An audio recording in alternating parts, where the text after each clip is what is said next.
Как-то на вокзале долго мы стояли, мы попали в сказку будто, или сон с нами по соседству в зале ожидания. Кто-то пел чудесно под аккордеон.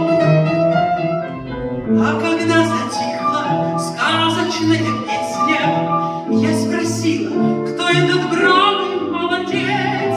Мне ответил сзади голос неизвестный, пел вот этот парень, молодой боец. Обыкновенный русский человек, каких у нас в Союзе миллионы.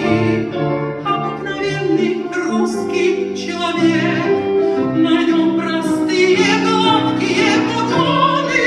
Любитель петь, шутник неугомонный. Обыкновенный русский человек. Боевых сражений отгремели грозы, и тогда в Россию хлынули рекой отовсюду письма, письма и вопросы, главным из которых был вопрос такой: кто этот первый, что в бою суровом над самим Рейхстагом поднял красный флаг, и от генерала до рядового на вопрос на этот отвечали так: обыкновенный с виду человек, каких у нас в Союзе миллионы.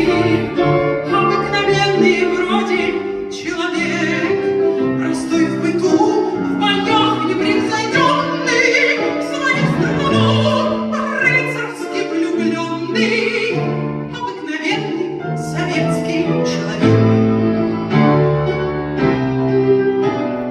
Был парад победы славою прекрасен, каждый полк прославлен, каждый батальон. У стены Кремлевской брошенные на земь сотни побежденных вражеских знамен.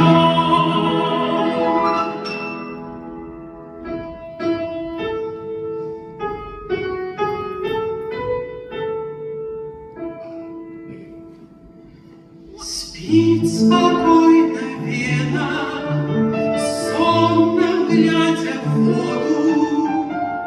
Мирно спят София, Прага и Белград. Кто помог народам обрести свободу? Кто достоин самой высшей из наград? А наш простой советский человек, каких у нас в Союзе миллионы. Обыкновенный с виду